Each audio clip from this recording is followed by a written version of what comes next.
So welcome everybody. If you're listening from afar, it's great to have you here as well. I've just been speaking to Stacia about the how to involve intermittent fasting when you're having breakfast, and I'll give you a quick rundown in a moment. But I was also just explaining how I've given you all an individual breakfast plan. And what that means is that you can get into your plan on That Clean Life if you go into it online, and you can actually edit it to quite a high degree. So if you live with a few other people that you're going to make breakfast for, you can actually get the serving sizes accurate for the number of people in your household, and that'll mean your shopping lists are accurate. You can print a shopping list off from the meal plan. You can also, if you feel to, I'm pretty sure that you have the capacity to copy the recipes that I've created here, and you can actually adapt them to anything that you want. Stacia was just saying she's not the biggest fan of papaya, but you can easily, for example, replace papaya with pineapple or with peaches or with blueberries or any other fruit. And if you're interested in the nutrient profile, once you make these adjustments, you can actually look at that by making a copy. It's one of the options once you get into the recipe. You can make a copy and then make the changes that you want to make and then save that. If you have any problems moving stuff around within your plan, please let us know. If you get excited by your plan and think, great, I want more of this, again, let us know. We'd love to work with you. Some of the things that I wanted to share about breakfast that I feel are really important to know about breakfast is that breakfast, because it's the first meal of the day and breaking the fast that we have overnight, which is, you know, might be for some people 8 hours, 10 hours, 12 hours, 15 hours or longer if you're intermittent fasting. When we first eat food, there's a whole cascade of hormones that get set off that are part of our circadian rhythm.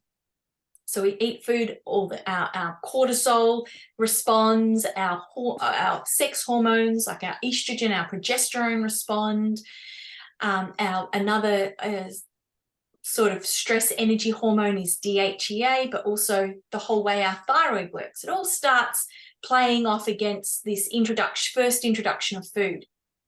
Now, what's really important to know is if you don't have a morning appetite or feel to eat food in the morning, one of the biggest things that you can do is start eating a small amount of food at a regular time. And what this does is it actually sets up the circadian rhythm before you're even waking up. And the body will start to make more digestive enzymes and prepare itself for the arrival of food. And the more predictable this arrival of food is, the greater the preparation your body will go into. And why that then affects everything else is that if your body is prepared for the food, it makes the preparations that are necessary for that onset. It digests the food more effectively then, and it delivers that food, that fuel gets delivered into your hormone manufacturing centers, your your glucose supply to your brain is happening on an even keel.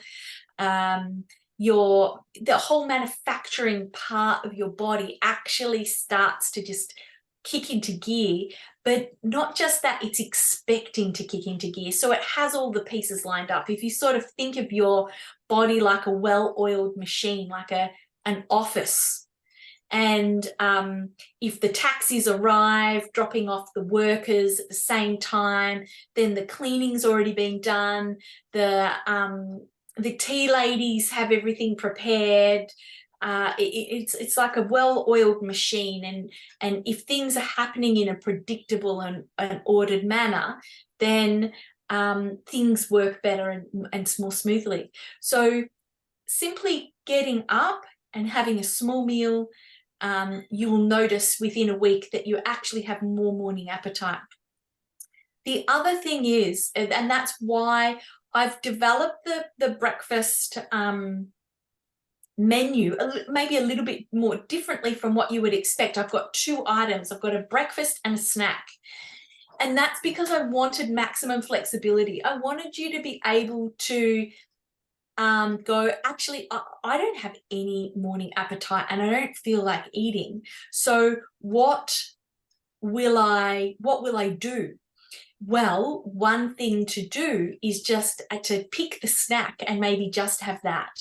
And again, just a reminder that you can go into the menu planner and you can change the number of portions. So on the Monday, the snack has 4 portions, but you could make that 1 portion. You can make that 2 portions. If you don't want to have the snack, you just want to have the main breakfast part and it's not enough, it's 1 portion, just make it 2 portions. At the moment, what I've done is I've made it so that it is at least a quarter of your daily calories. But, breakfast can be more than that. That's important. So if you are intermittent fasting, you're thinking, well, I don't eat breakfast until 11. You could choose to just implement these breakfasts at 11 a.m.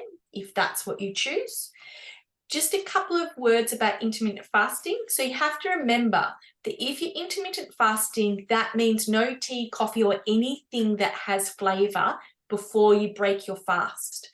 So that means only water until you break your fast. If you have a cup of tea that has any type of flavor, your body recognizes that as a food. It doesn't distinguish, elderberry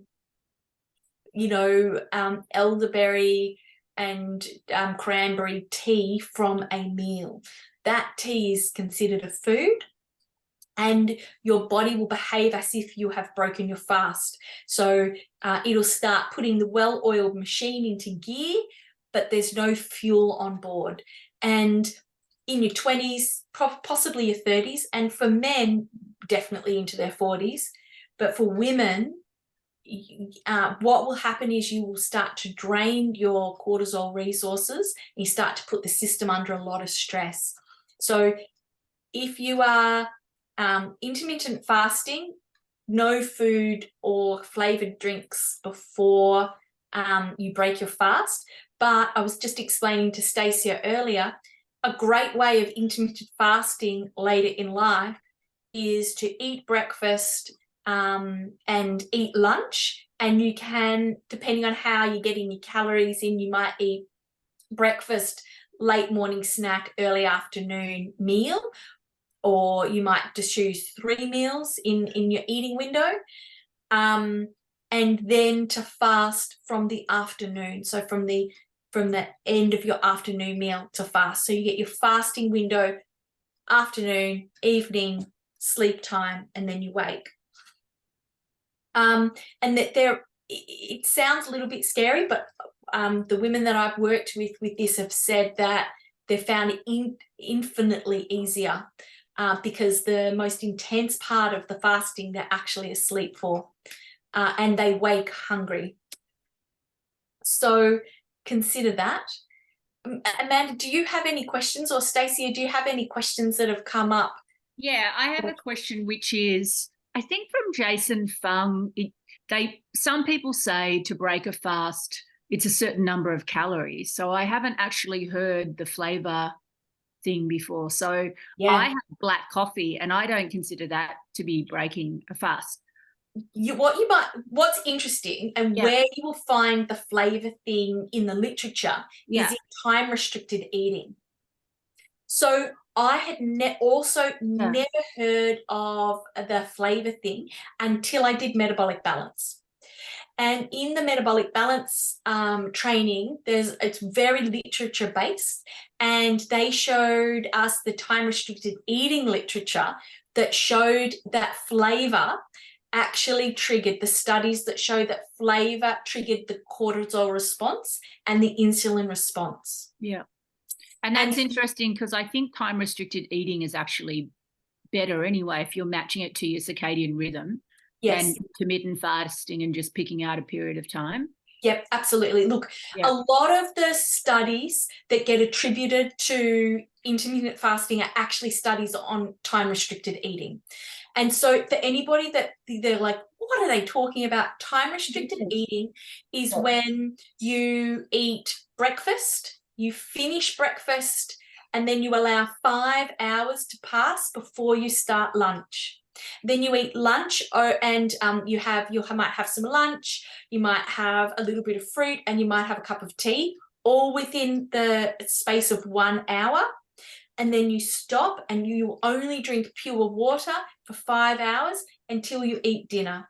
And you'll have dinner over the course of an hour. So you have your dinner, maybe some fruit or a little bit of dessert, and then a cup of tea, all within 1 hour. And then you stop eating and you eat again at breakfast. And time restricted eating basically gives you 3 fasting windows. And they look like you eat, the body goes into fuel storage mode for roughly 2 to 2.5 hours. And then it will shift into fuel burning mode. And for most people, what will happen is they'll eat breakfast, finish breakfast, go out, get to work, start doing things, and then they'll get hungry, a bit peckish for something. Almost always that peckishness will occur as their body's switching from fuel storage to fuel burning, because the body just goes, it could be much more convenient if you just snacked now. But as soon as you snack, as soon as you have a hot chocolate or something with flavor, the body goes back into fuel storage mode. And then this is what usually for women from about 38 onwards starts to happen. They're just 24/7 in fuel storage mode, fatigued, hormones are getting out of balance and putting on weight, especially around the middle. And then once you don't have to pull out all the great stuff, you don't have to stop eating all the good food, but if you eat it in the time restricted eating mode, you'll find you can actually enjoy life. You can have your couple of bits of chocolate after dinner. You can have your cappuccino after breakfast.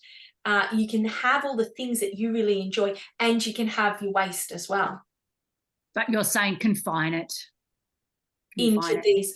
And this is a little freebie hack that is part of my metabolic balance training. I love how excited you look. It's super exciting because I've had women that are like, well, I can't afford metabolic balance, or I'm breastfeeding, so I can't do it.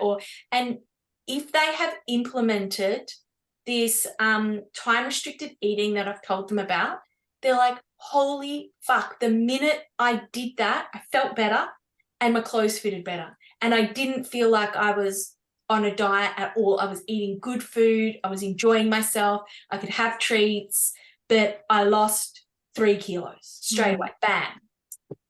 Because that's my other thing, is that I'm not doing it at the moment because I've run out of stuff, but I was in the morning having minerals first, and then I'd wait, and then I was taking NMM, which I've run out of, that you take sublingually, and then wait, and a little bit of iodine. And then I was having coffee, and then I was maybe eating. And by the time I do all of that stuff and leave a gap, then usually I have my breakfast is a little bit elaborate. It might be eggs and something with oven roasted tomatoes and all this sort of stuff. So it takes a bit of time to prepare as well. So it takes me a little bit of time to do those things if I leave the gap that the stuff tells me that I need to leave a gap between those things. That's the first thing. And then the second thing is, so all the research that I've seen recently says the RDI for protein is way underquoted, and it should be like 1.5 grams per kilogram.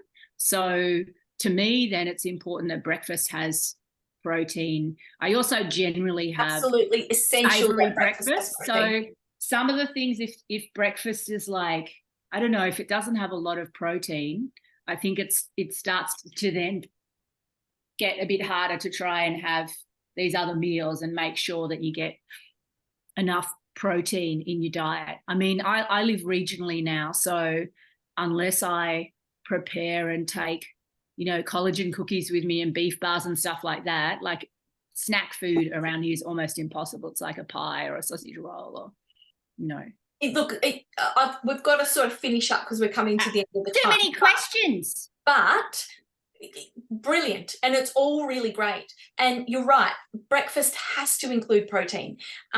We as a society, we're chronically underproteined, and there's actually a lot more options than you would think. And once I did my metabolic balance training, I was like, yeah, it's broader than we think. We can use there are some mushrooms that give us enough protein. There are legumes, and if our gut is balanced enough, we can eat the legumes. I'm not sort of the kind of person who confines myself to say this is a breakfast food anyway. Like I'll eat whatever whatever like you can lay your hands on. So, yeah. I had lamb chops the other day. A delicious breakfast. Yeah.